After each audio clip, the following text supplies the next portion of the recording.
Good evening, everyone. Let's continue with the leftover parts of D and F block elements. हम last जो है trends in properties of transition elements, transition series elements discuss कर चुके थे, right? आज हम oxides and oxo anions of metals पढ़ने वाले हैं और उसी में we are going to discuss two very important oxo anions of transition और से of the first transition series element, जिसमें पोटेशियम परमैंगनेट और पोटेशियम डाइक्रोमेट का प्रिपरेशन, उसकी प्रॉपर्टीज और उसके यूजेस भी डिस्कस करने वाले हैं, ठीक है?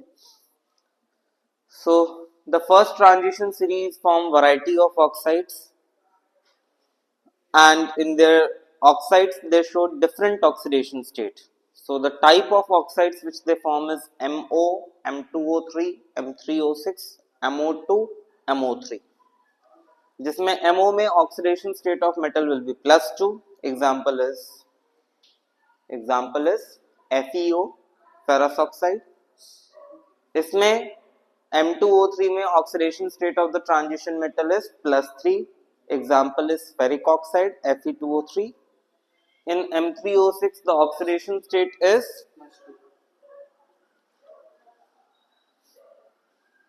+4. In M3O6 the oxidation state is +4. Here also oxidation state is +4 and here oxidation state is +6.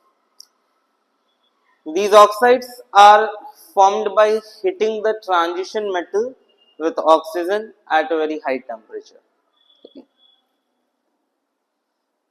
यहाँ पे सभी एग्जाम्पल्स दिए हुए, like scandium forms Sc2O3 which is basic, titanium forms TiO which is basic, Ti2O3 which is basic and TiO2 which is amphoteric.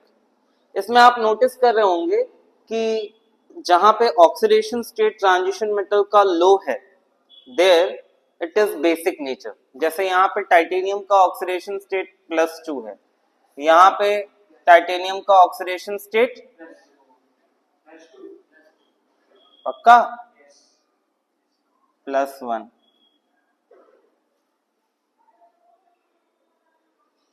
+1 ना,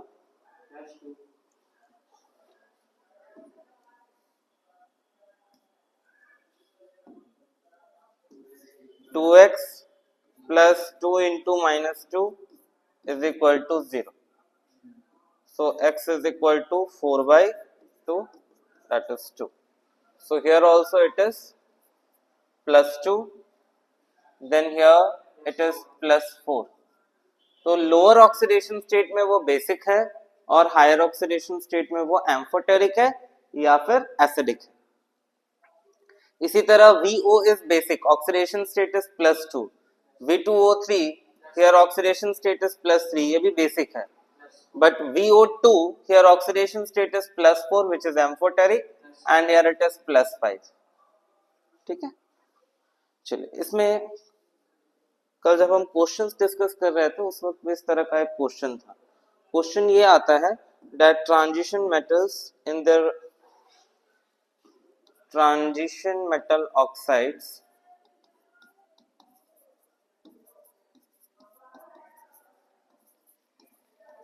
in their lower oxidation state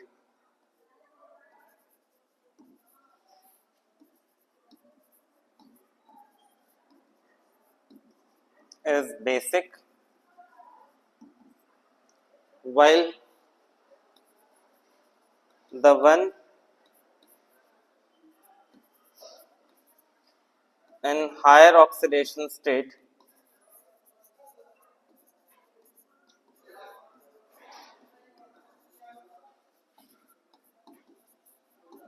are amphoteric or acidic.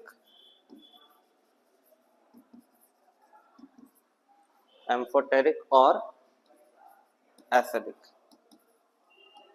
ठीक है. Transition metal oxides in their lower oxidation state is basic, while the one in higher oxidation state are amphoteric or acidic. तो इसमें ना हम example लेते हैं manganese oxide और Mn2O7. इसके एग्जाम्पल से समझते हैं, क्योंकि क्वेश्चन ऐसा भी पूछा जाता है MnO is basic while Mn2O7 is acidic. तो इसके थ्रू ही समझते हैं। यहाँ पे oxidation state of transition metal क्या है? Oxidation state of transition metal is +2 and +2 oxidation state में what is the electron configuration of this? The electron configuration is 3d5। नहीं, इलेक्ट्रॉन कॉन्फ़िगरेशन क्या आता है इसमें? 3d5। So because of availability of 5 electrons in the d orbital, it can still lose the electron for participating in the bonding। अभी भी वो electron available होने की वजह से इलेक्ट्रॉन लूज कर सकता है, और इलेक्ट्रॉन लूज करके वो बॉन्डिंग कर सकता है। जो इलेक्ट्रॉन लूज करते हैं उनको क्या कहा जाता है? इलेक्ट्रॉन जो लूज करते हैं उन्हें क्या कहते हैं? Electron donating. Electron donating species के लिए कुछ और भी नाम है ना? What kind of behaviour it is? Lewis base like behaviour, है ना? लुईस बेस क्या होते हैं? जो इलेक्ट्रॉन पेयर डोनेट करते हैं। So as they can donate electron pair, they will have a basic nature. जबकि Mn2O7 में, tell me what is oxidation state of manganese? +7, +7, right? So +7 oxidation state में आप बताइए इलेक्ट्रॉन कॉन्फ़िगरेशन क्या हो जाएगा? 3d0। इलेक्ट्रॉन कॉन्फ़िगरेशन मैंगनीज की होती है 3d5 4s2 in the outer shell, right? ये वाला इलेक्ट्रॉन लूज किया तो बना 3d5 Mn2+, और ये 7 का 7 लूज कर दिया तो बन गया only 3d0। inert gas configuration, but now it is capable of accepting the electron। अब जो है, क्योंकि d ऑर्बिटल पूरा एम्प्टी है, अब वो इलेक्ट्रॉन पेयर एक्सेप्ट कर सकता है, और जब वो इलेक्ट्रॉन पेयर एक्सेप्ट करेगा तो नेचर क्या होगा? एसिडिक। जब वो इलेक्ट्रॉन पेयर एक्सेप्ट करेगा तो नेचर क्या होगा? Acidic. And sometimes it shows both behaviour, basic as well as acidic, so that is amphoteric nature. ठीक है, ये क्वेश्चन आता है, याद रखिएगा, इंपॉर्टेंट क्वेश्चन था। इसी तरह अब देखो, इसमें मुझे ज्यादा कुछ बोलने की जरूरत नहीं है। CrO oxidation state of chromium is +2 in this, यहाँ पे +3 होता है, और यहाँ पे +4 होता है, और यहाँ +6 होता है। तो आप देखो, सबसे लोएस्ट ऑक्सीडेशन स्टेट में बेसिक है, उसके बाद फिर एम्फोटेरिक है, और सबसे हाईएस्ट ऑक्सीडेशन स्टेट में ये एसिडिक है।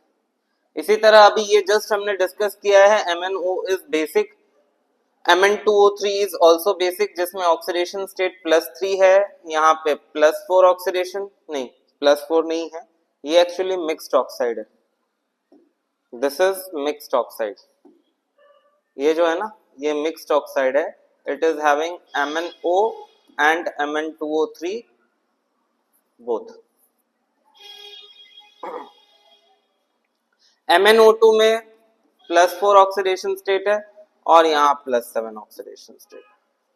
ठीक है, हाईएस्ट लोएस्ट में बेसिक, उसके बाद एम्फोटेरिक, और हाईएस्ट में एसिडिक। वही केस आयरन का भी है, कोबाल्ट का भी है, निकल का भी है, कॉपर ऑक्साइड्स का भी है, और जिंक ऑक्साइड तो एम्फोटेरिक होता ही है, ये आप 10th स्टैंडर्ड में पढ़ के आए। In general, lower oxidation state is basic, higher oxidation state is acidic, और intermediate oxidation state जो होगा उसमें वो क्या होंगे? एम्फोटेरिक। वही एग्जांपल वापस से यहाँ पे मेंशन किया है।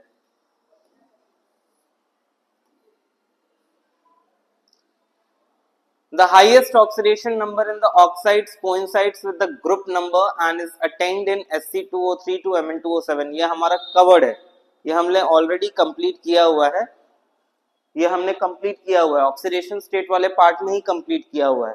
इससे आपको याद आ जाएगा, याद आ रहा है?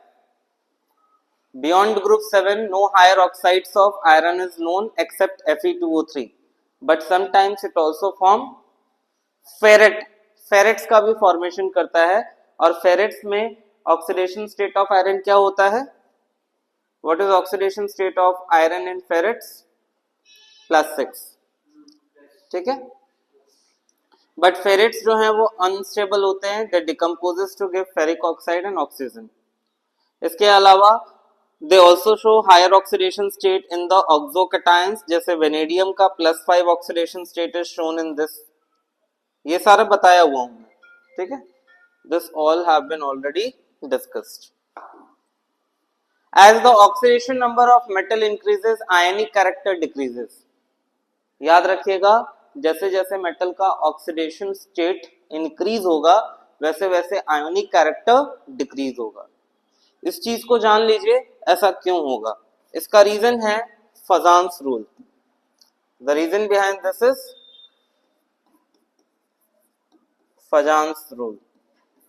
फजान का कहना था कि every ionic compound has a covalent character. जैसे कोवेलेंट कंपाउंड्स में आयनिक कैरेक्टर होता है, कोवेलेंट कंपाउंड्स में आपने पढ़ा है ना, polar covalent compounds.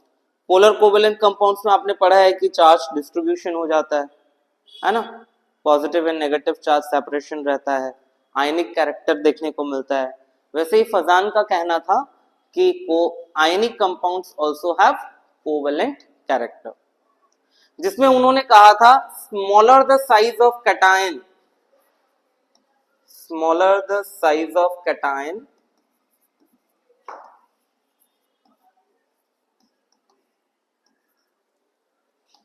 greater is its polarizing power, greater is its polarizing power। Cation का साइज जितना स्मॉल, उसकी पोलराइजिंग पावर उतनी ही ज्यादा। अब एक्चुअली इसमें होता क्या है, जैसे एक कैटायन रहता है स्मॉल साइज, और इसके जस्ट पास में रहता है anion which is a small size. तो ये क्या करता है, ये कैटायन अपनी तरफ इस चार्ज को ऐसे अट्रैक्ट करता है, जिसकी वजह से the negative charge gets distributed between the two nuclei। दो न्यूक्लियाई के बीच में नेगेटिव चार्ज डिस्ट्रीब्यूट हो जाएगा, मतलब इलेक्ट्रॉन्स डिस्ट्रीब्यूट हो जाएंगे and covalent character will be induced. तो पोलराइजेबिलिटी का मतलब ये हुआ कि it will cause the electron to attract toward it and spreading it between the two nuclei, right. ये जितना स्मॉल साइज होगा उतना ही न्यूक्लियस स्ट्रॉन्गर फोर्स से इलेक्ट्रॉन को अपनी तरफ पुल करेगा, राइट। कैटायन जितना छोटा होगा, न्यूक्लियस से वो एनायन के इलेक्ट्रॉन्स उतने कम डिस्टेंस पे होंगे ना। Smaller the size of cation, then in the negative ion that is anion, the electrons will get close to the nucleus of cation. Size छोटा होने की वजह से न्यूक्लियस से क्लोज होगा और न्यूक्लियस का अट्रैक्टिव फोर्स ज्यादा लगेगा, तो इलेक्ट्रॉन को अपनी तरफ पुल करेगा, जिससे चार्ज डिस्ट्रीब्यूट हो जाएंगे और कोवेलेंट कैरेक्टर इंड्यूस होगा, राइट। 11th स्टैंडर्ड में केमिकल बॉन्डिंग में आपने ये कॉन्सेप्ट पढ़ा है। तो इसमें साइज ऑफ कैटायन जितना स्मॉल होगा, पोलराइजिंग पावर उतना ज्यादा होगा। अब आप ये देखिए, ये कह रहा है oxidation number of metal increase then ionic character decreases. When the oxidation number of metal increases, when the oxidation state of metal increases, the size of ion decreases. How? Like Mn plus 7 is smaller than Mn2 plus. Getting this? Mn plus 7 का size Mn2 plus से छोटा होगा, है ना। Electron जैसे जैसे loose करेगा, proton तो वही है ना, तो बाकी के इलेक्ट्रॉन्स को वो मोर स्ट्रॉन्गर न्यूक्लियर फोर्स से अपनी तरफ अट्रैक्ट करेगा, तो साइज छोटा होता जाएगा, राइट। और साइज छोटा होगा तो वो आयोनिक कंपाउंड में प्रेजेंट एनायन के इलेक्ट्रॉन को अपनी तरफ ग्रेटर फोर्स से पुल करेगा, तो कोवेलेंट कैरेक्टर ज्यादा हुई ना, और कोवेलेंट कैरेक्टर ज्यादा हुई तो आयोनिक कैरेक्टर कम हो गई। वही कह रहा है कि as oxidation number of metal increases ionic character decreases. Sir वो तो वैसे भी छोटा है क्योंकि उसमें Mn2 प्लस में 3d5 है और उसमें यस ऐसे भी छोटा होगा, exactly. In the case of Mn, Mn2O7 is covalent green oil, whereas बाकी के कंपाउंड्स में जो है आप आयनिक कैरेक्टर देखोगे। Mn2O7 is covalent and it is green colored. Green coloured याद रखना, क्योंकि ABCD identification type of question में कलर से ही आइडेंटिफिकेशन मिलती है। जैसे ऑर्गेनिक में आपने पढ़ा है ना ABC आइडेंटिफिकेशन, वैसे इनऑर्गेनिक में भी क्वेश्चन पूछे जाते हैं। तो this colour you should know, it is green coloured oily substance. CrO3 and V2O5 have low melting points and in this higher oxides the acidic character is predominant. ठीक है, ये तो हमने पढ़ा हुआ है। चलिए, now we will be studying the specific compounds of oxo ions और oxo compounds of transition metals, जिसमें हम पहले पढ़ने वाले हैं पोटेशियम डाइक्रोमेट, इसके बाद पोटेशियम परमैंगनेट। ठीक है, बहुत ही इंपॉर्टेंट है, इसको आज के डेट में ही कंप्लीट कर लेना है ना, इससे क्वेश्चंस रहेगा ही आपके एग्जाम में। तो dichromates are prepared from chromate which in turn is obtained by fusion of chromite ore with sodium और पोटेशियम कार्बोनेट। तो देखिए यहाँ प्रिपरेशन में जो है ना 3 स्टेप्स इन्वॉल्व है, इस तरह से याद रखिएगा। In the preparation of potassium dichromate there are 3 steps involve. कितने स्टेप इन्वॉल्व है? 3 स्टेप। पहला स्टेप है the fusion of chromite ore with sodium और पोटेशियम कार्बोनेट। ये है chromite ore, this is chromite ore, और इसका फ्यूजन कर रहे हैं सोडियम कार्बोनेट के साथ in presence of excess of air. This forms sodium chromate. क्या बना? Sodium chromate which is yellow in colour. इसका कलर कैसा होता है? Yellow. And by products ferric oxide and carbon dioxide. Second step is the yellow solution of sodium chromate then filtered and acidified with sulfuric acid।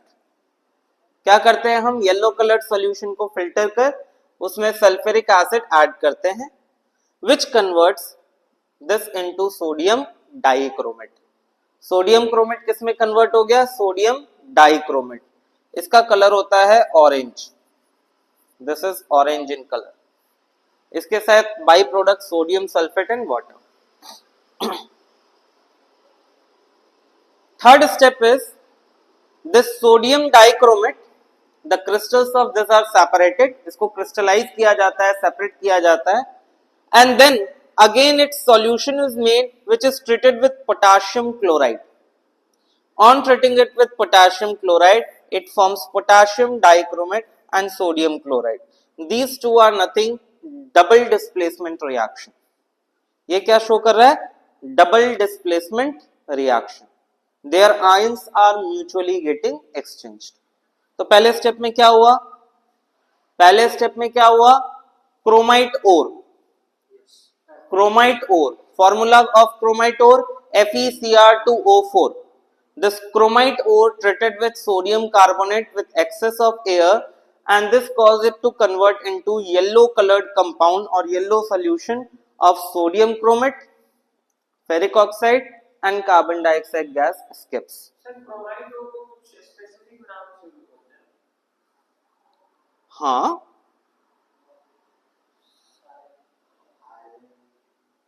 Iron chromate बोलेंगे। नहीं उसका जैसे mercury का कैसा दर्शन होगा? हाँ तो वो क्रोमाइट ही है, वो क्रोमाइट है, और का ही तो नाम है ये क्रोमाइट। क्रोमाइट और नहीं। हाँ, उसके बाद येलो कलर्ड सॉल्यूशन को हमने ट्रीट किया एसिड से तो बना सोडियम डाइक्रोमेट, और उसके बाद हमने क्या किया? सोडियम डाइक्रोमेट को ट्रीट किया पोटेशियम क्लोराइड के साथ तो बना पोटेशियम डाइक्रोमेट। श्योर, इससे एक चीज तो जरूर समझ में आ रहा होगा कि ये आपको समझ में आ रहा होगा कि chromate is pH sensitive. Chromate and dichromate are pH sensitive. नहीं, एसिडिक pH में exist in acidic pH and this exists in neutral और अल्कलाइन pH. ये किस में एग्जिस्ट होगा? न्यूट्रल या अल्कलाइन pH में. याद रखना, कभी कभी क्वेश्चन ट्विस्ट करके दिया जाता है that transition an oxo anion of transition metal is yellow in color in neutral condition, but when the pH is dropped to कुछ दे दिया जाएगा 4, 5, 2, 3 कुछ भी 7 से below, it the solution turns into orange color. तो आपको तुरंत स्ट्राइक होना चाहिए कि pH sensitive ion is this. 2023 में ये क्वेश्चन जब मैंने व्हाट्सएप पे डाला था, इस कॉन्सेप्ट से रिलेटेड क्वेश्चन व्हाट्सएप पे डाला था वाइब्स में, तो एक बच्चा था जो बोर्ड एग्जामिनेशन से जस्ट 20 मिनट्स पहले इसी क्वेश्चन को डिस्कस करने मेरे सामने एग्जामिनेशन सेंटर से बाहर खड़ा था. एंड यू नो, जब वो अंदर गया तो सबसे पहले उसकी नजर इसी कॉन्सेप्ट वाले क्वेश्चन पे पड़ी. बाहर आके बताया कि सर ये क्वेश्चन आया था. ठीक है, तो ये क्वेश्चन इंपॉर्टेंट है, याद रखिए. क्या देखो, आप यहां देखो, यहां पे आपका क्रोमाइट ओर का रिएक्शन सोडियम कार्बोनेट से करने पे बना सोडियम क्रोमेट. सोडियम कार्बोनेट तो अल्कलाइन कंडीशन होता है, अल्कली होता है, माइल्ड बेस होता है. तो ये जो आपका बना ये बेसिक सॉल्यूशन में बन रहा है, येलो कलर्ड है.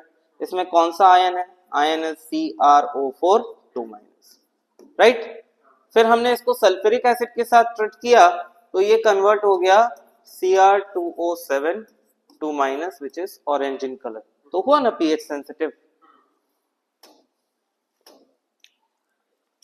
The oxidation state of chromium in chromate and dichromate is the same. Oxidation state of chromium and dichromate, chromium का ऑक्सीडेशन स्टेट क्रोमेट और डाइक्रोमेट दोनों में सेम है. आप चेक कर लेना, इट इज +6. बताने की जरूरत है किसले? CrO4 2-. कैसे निकालते हैं? क्रोमियम का X कंसिडर कर लेंगे, 4 into -2, this is equal to charge, that is -2, so X will be equal to +6. Dichromate में देखो, क्रोमियम का यहां 2x हो जाएगा, +7 into -2 is equal to -2.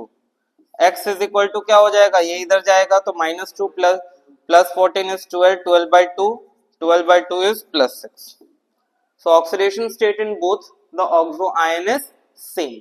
और दूसरा यहाँ पे दिखा रहा है their pH sensitivity.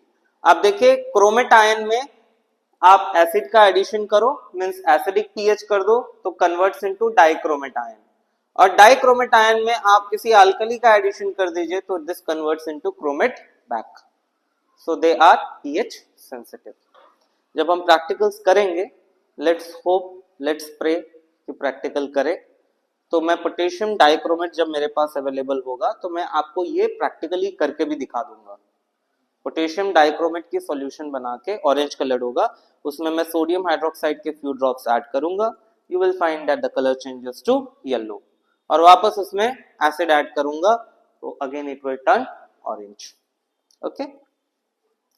The chromate ion is tetrahedral, whereas dichromate ion consists of 2 tetrahedra sharing corner with chromium oxygen chromium and at a bond angle of 126 degree. Even the structure is very important. और ऐसा समझो कि ये जब structure पूछा आपसे तो ये लॉटरी वाली क्वेश्चन हो गई. बहुत सिंपल है, टेट्राहेड्रल स्ट्रक्चर है, टेट्राहेड्रल ड्रॉ करना कोई बड़ी बात नहीं है। ये आप ध्यान से देखिए, tetrahedral structure of chromation है, this is tetrahedral, there are two tetrahedra here, एक ये और दूसरा ये, जिसमें क्रोमियम ऑक्सीजन क्रोमियम ब्रिज बन रहा है, और ये जो बॉन्ड एंगल है this is 126 degree. Sodium and potassium dichromates are strong oxidising agent, जो आप ऑर्गेनिक में देख चुके हो, हम बार बार उसे ऑक्सीडाइजिंग एजेंट में यूज किए हैं। Potassium dichromate is used as a primary standard in volumetric analysis, इसे प्राइमरी स्टैंडर्ड सॉल्यूशन की तरह यूज किया जाता है वॉल्यूमेट्रिक एनालिसिस में, प्रैक्टिकल्स में। हम लोगों ने हमारे टाइम पे 12th स्टैंडर्ड में परमैंगनोमेट्री टाइट्रेशन की है, मतलब पोटेशियम परमैंगनेट से की है, और पोटेशियम डाइक्रोमेट से भी टाइट्रेशन की है। लेकिन आप लोग अनलकी हो, आपके टाइम पे सीबीएसई के करिकुलम से पोटेशियम डाइक्रोमेट वाली टाइट्रेशन हटा दी गई है। It is now only permanganometry titration. Permanganometry titration का मतलब हुआ when potassium permanganate is used in the titration as the primary standard solution. ठीक है? In acidic solution, its oxidizing action can be represented as. Now this is very important. Very to the power infinity times important. Potassium dichromate को जब हम oxidising agent के तरह use करते हैं तो first of all this shows oxidising behaviour in acidic solution. आपने पढ़ा है acidified potassium dichromate is used as oxidising agent. तो आप देखिए यहाँ डाइक्रोमेट आयन है, एसिड सॉल्यूशन के लिए मैंने H+ शो कर रखा है, और यहाँ डाइक्रोमेट आयन जब दूसरे को ऑक्सीडाइज करेगा तो इसका खुद में reduction होगा। So from +6 oxidation state this is getting reduced to +3 oxidation state। +6 से किस में कन्वर्ट हो गया? +3 में रिडक्शन हुआ, and rest is H2O। ये क्या है? This is reduction half reaction। क्या है ये? reduction half reaction। क्या बोलेंगे इसको? reduction half reaction। तो ये रिएक्शन एकदम तुरंत माइंड में आ जाएगा, इसमें कुछ नहीं करना है आपको। डाइक्रोमेट आयन 14H+ 6 इलेक्ट्रॉन, जिसमें डाइक्रोमेट आयन की ऑक्सीडेशन स्टेट डिक्रीज होके क्या हो जाएगी? +6 से +3, 2 Cr3+ आयन बनेगा। 14H+ यूज किया था तो क्या मिलेगा? 7H2। सिंपल। अब देखो, this is further use to oxidise iodides into iodine, iodides into iodine, sulfides into sulfur, sulfides into sulfur, tin 2 to tin 4 and iron 2 salts to iron 3, tin 2 to tin 4 and iron salts to iron 3। अब देखो यहाँ पे इस तरह से balancing की है ना कि हर जगह यहाँ 6 इलेक्ट्रॉन 6 इलेक्ट्रॉन 6 इलेक्ट्रॉन 6 इलेक्ट्रॉन दिखा रहा है।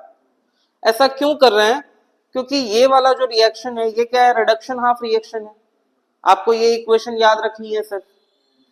और यहाँ पे क्या याद रखना है कि कौन से आयन का कन्वर्जन या कौन से सब्सटेंस का ऑक्सीडेशन के बाद कन्वर्जन किस में हो रहा है।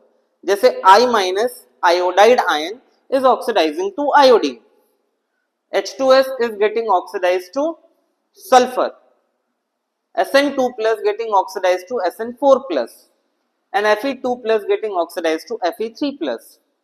And then for writing the complete equation, you have to add oxidation half and the reduction half reactions for that। आपको क्या करना है? रिडक्शन हाफ और ऑक्सीडेशन हाफ को ऐड करना है। ऐड करते वक्त जो नंबर ऑफ इलेक्ट्रॉन्स है वो कैंसल आउट होने चाहिए, इसीलिए यहाँ पे हर जगह 6 इलेक्ट्रॉन वाला बैलेंसिंग किया हुआ है। ठीक है। अब जैसे सपोज आपसे क्वेश्चन पूछा जाए, right an equation for the oxidation of ferrous ion bye dichromate ion. Question क्या पूछा जाए?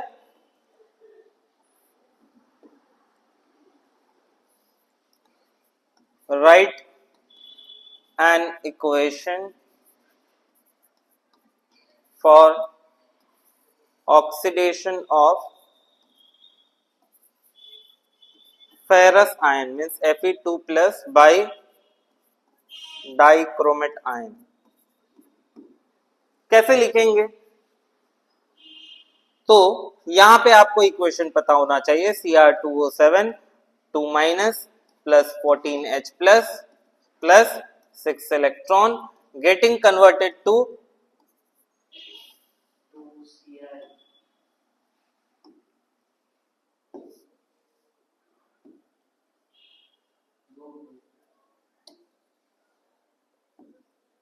2Cr3 plus 7H2O, right. और दूसरा आपको पता होना चाहिए Fe2 plus is oxidized to Fe3 plus and an electron. For balancing इसको 6 से मल्टीप्लाई कर दो, है ना।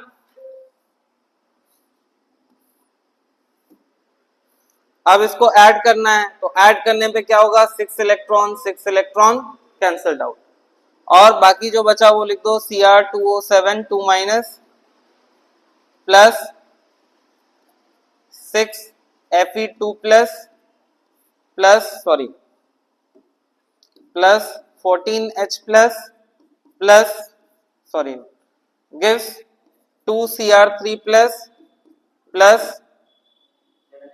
6 Fe3 plus 7H2. How easy to right?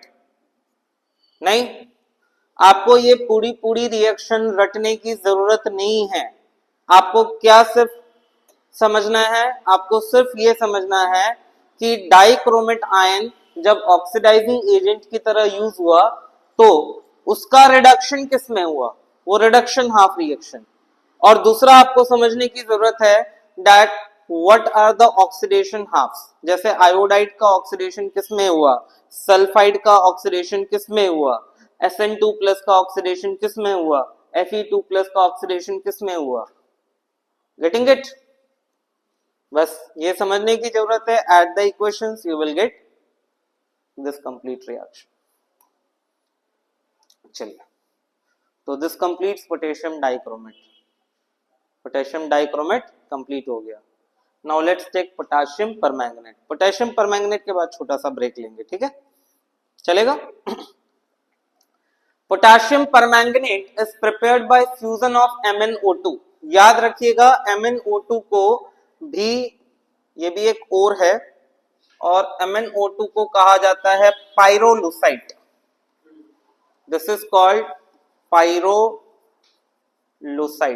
क्या कहते हैं इसको? पाइरोलुसाइट ओर। So potassium permanganate is prepared by the fusion of pyrolusite with an alkali metal hydroxide and an oxidizing agent KNO3। कैसे प्रिपेयर करते हैं? तो पायरोलुसाइट का हम alkali metal hydroxide के साथ रिएक्शन करते हैं in presence of oxidizing agent potassium nitrate।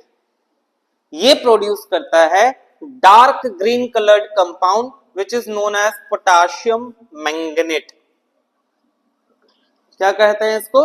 potassium manganate।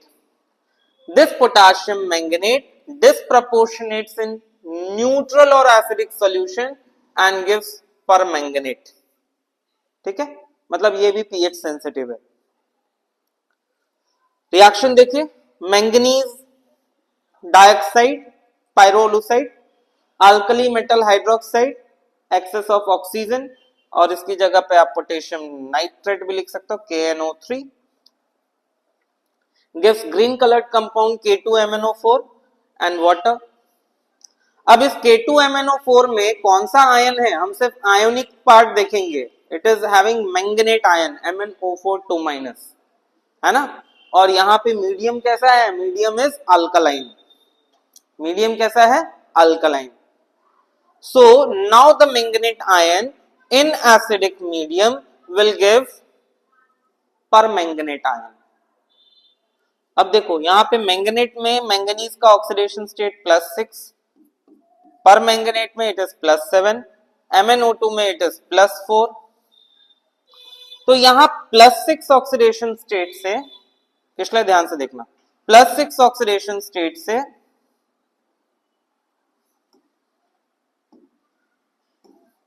+6 oxidation state से ये +7 में गया, और इसी +6 ऑक्सीडेशन स्टेट से this is also going into +4. So there is simultaneous oxidation and reduction taking place from the single oxidation state of the metal. इसी को कहते हैं डिस्प्रपोर्शनेशन. जब वो एक ही ऑक्सीडेशन स्टेट से ऑक्सीडाइज भी हो रहा हो और रिड्यूस भी हो रहा हो, है ना, तो क्या कहा जाएगा? शौर्य, डिस्प्रपोर्शनेशन रिएक्शन. आ रहा है समझ में? ज्यादा फास्ट जा रहा हूं मैं? पक्का?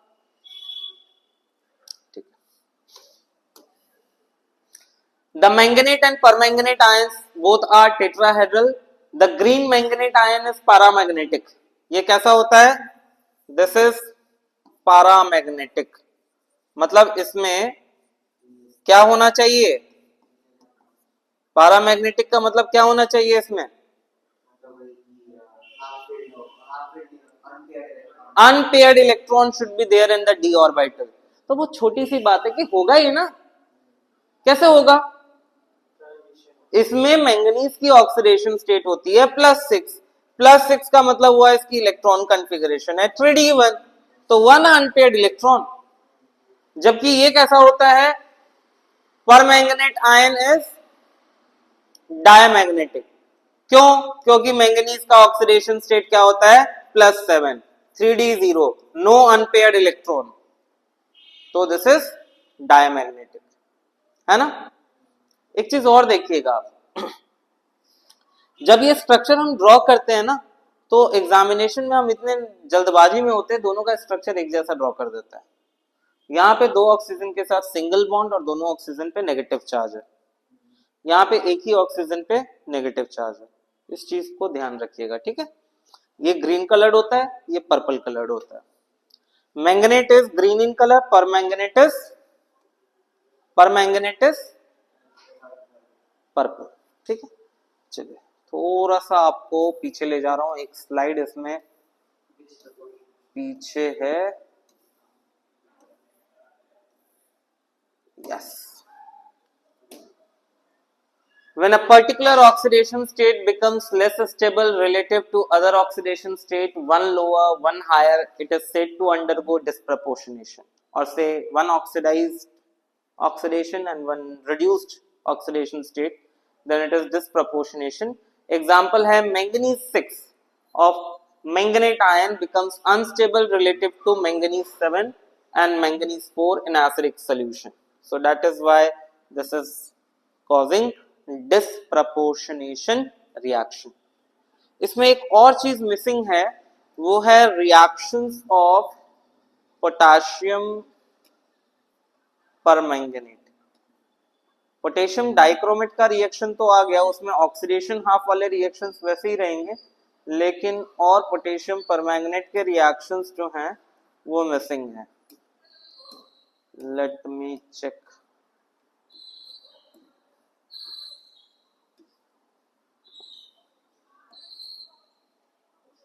यस, कोई बात नहीं, मैं बता देता हूं. ठीक है, पहले यहां तक रखते हैं. Let's take a short break and then we will continue. Fine.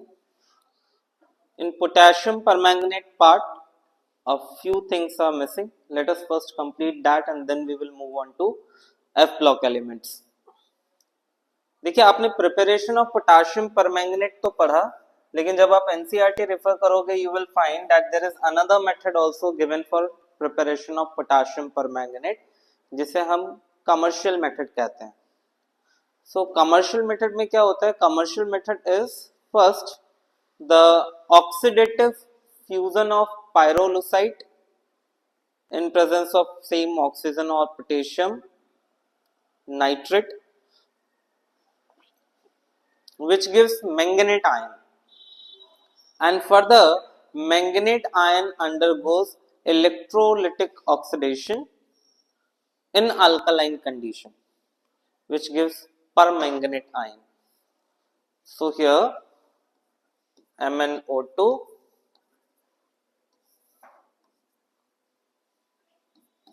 fused with KOH in just a minute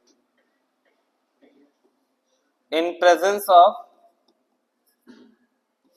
KNO3, which gives manganate ion.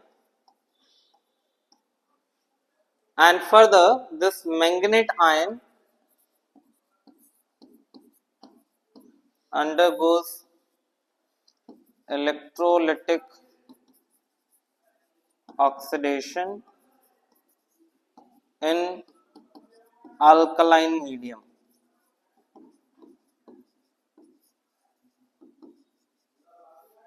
which gives permanganate ion.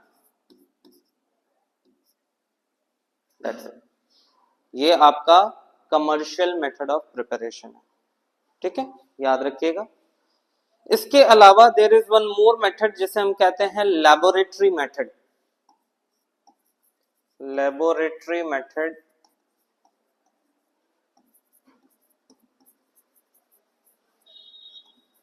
for preparation of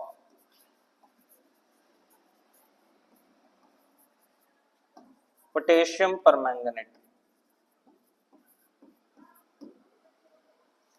So laboratory method of preparation of potassium permanganate में ये याद रखना है that Mn2 plus this is oxidized, Mn2 plus कोई भी salt ले सकते हो, this is oxidized by peroxodisulfate ion to permanganate ion and sulphate ion. अब यहाँ पे बाकी बैलेंसिंग आप खुद कर लोगे, ठीक है। कैसे याद रखना है, इधर H प्लस होगा H2O and here it is H plus. Fine, इसको बैलेंस कर लेना है आपको। बस याद कैसे रखना है, that manganous ion Mn2 plus ion is oxidised to Mn+7 in as permanganate ion due to this peroxodisulphate, ठीक है। ये लेबोरेटरी में कर सकते हैं, लेबोरेटरी मेथड ऑफ प्रिपरेशन। तीसरा और इसमें बहुत ही इंपॉर्टेंट पार्ट है, ये क्या है, अच्छा सॉरी, तीसरा इसमें और एक बहुत ही इंटरेस्टिंग और इंपॉर्टेंट पार्ट है, वो ये that potassium permanganate when used as oxidising agent in different concentration of hydrogen ion it gives different product. जैसे potassium permanganate on addition of electron convert to O4 2-, ठीक है। ये आप देख रहे हो न्यूट्रल कंडीशन में। Then MnO4- plus 3 electron plus 4H plus gives MnO2 plus 2H2O, सही है ना, हाँ, MnO2 प्लस 2H2O, सिंपल। यहाँ पे एसिडिक मीडियम है बट वीकली एसिडिक है ना, हाईली एसिडिक नहीं है। whereas MnO4- plus 5 electron plus 8H plus gives Mn2 plus and 4H2। देखिए बैलेंस्ड है, ठीक है। तो under different concentration of hydrogen ion it is giving different product upon reduction. नहीं, जब ये ऑक्सीडाइजिंग एजेंट की तरह यूज होगा, मतलब दूसरे को ऑक्सीडाइज कर रहा होगा, खुद को रिड्यूस कर रहा होगा, उस वक्त H+ आयन की कंसंट्रेशन पे इसका प्रोडक्ट डिपेंडेंट होगा। ओके, ज्यादातर हम इस कंडीशन में पोटेशियम परमैंगनेट को ऑक्सीडाइजिंग एजेंट की तरह यूज करते हैं। जैसे आपके सिलेबस में इसका टाइट्रेशन एक्सरसाइज है, potassium permanganate versus oxalic acid and potassium permanganate versus Mohr's salt, जिसमें सपोज अगर हम ऑक्सैलिक एसिड का ऑक्सीडेशन कंसिडर करें तो दिस इज ऑक्सलेट आयन। ये क्या है? Oxalate ion. Oxalate ion is converted to carbon dioxide. This is converted to carbon dioxide by the loss of, एक मिनट,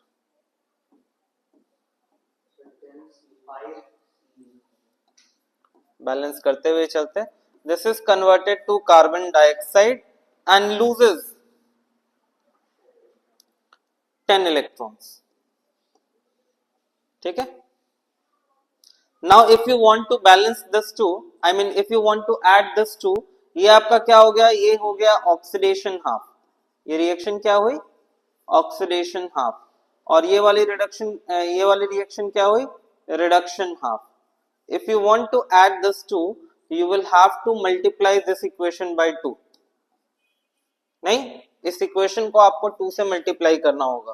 क्यों 2 से मल्टीप्लाई करना होगा? To balance or to make the number of electron same or equal in both of them.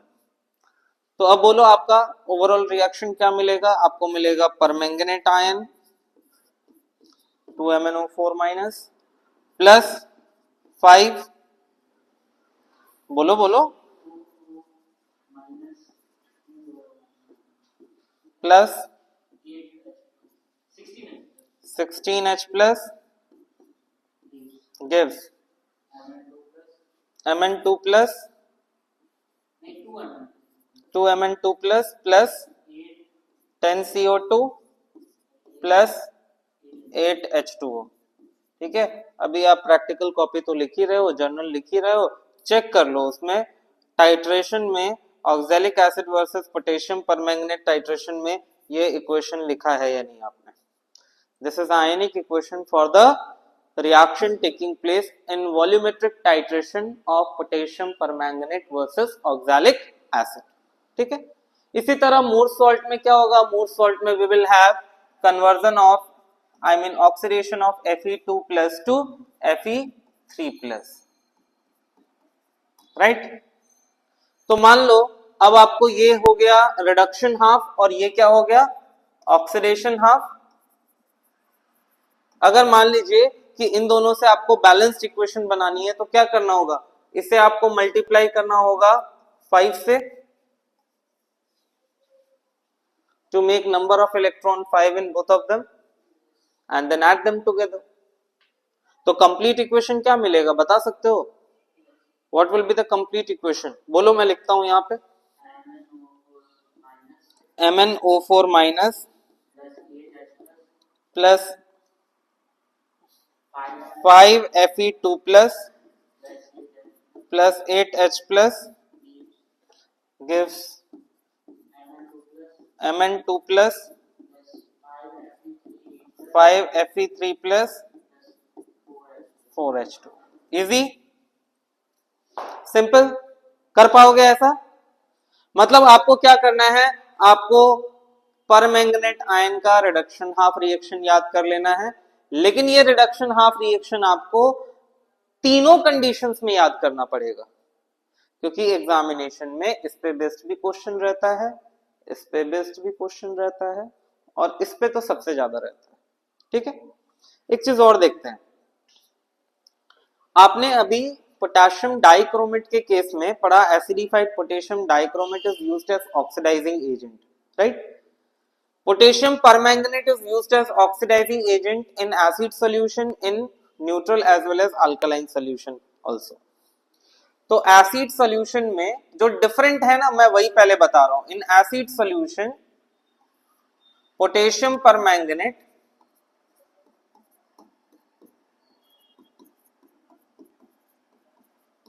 gives Mn2 plus and 4H2O, right?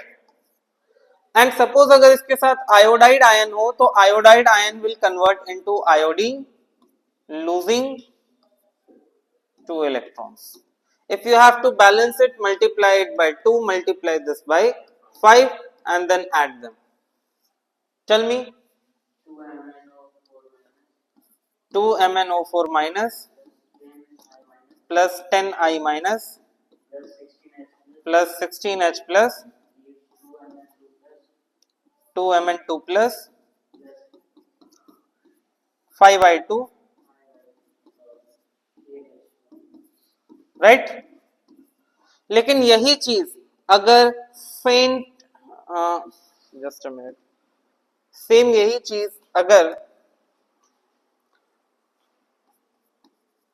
Neutral और faintly अल्कानाइन medium में हुआ तो in neutral and faintly alkaline medium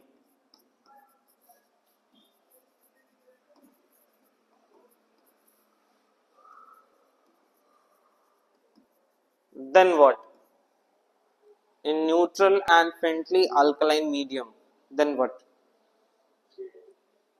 Tell me. Permanganate ion और इसके साथ है iodide ion, यहां conversion क्या होना चाहिए ये बताइए.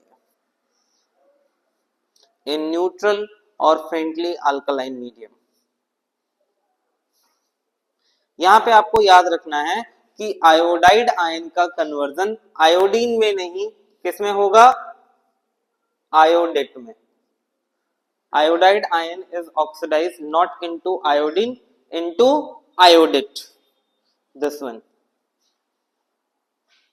ठीक है. एंड अब बताओ पहले कौन सा केस लगेगा? पहला वाला जहां पे आपने देखा कि there is no H plus ion. So when there is no H plus ion, this will be oxidized to MnO4 2 minus, है ना? अब बाकी चीजें बैलेंस कर सकते हो. कैसे करोगे बोलो? बाकी चीजें बैलेंस करो. रिएक्टेंट में we have H2O and here we have OH minus. ठीक है.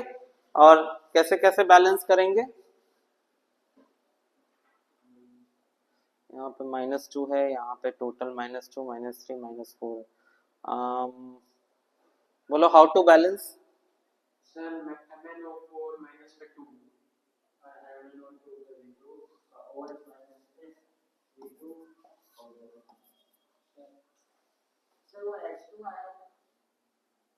यस.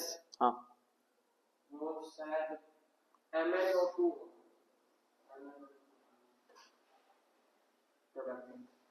प्रोडक्ट में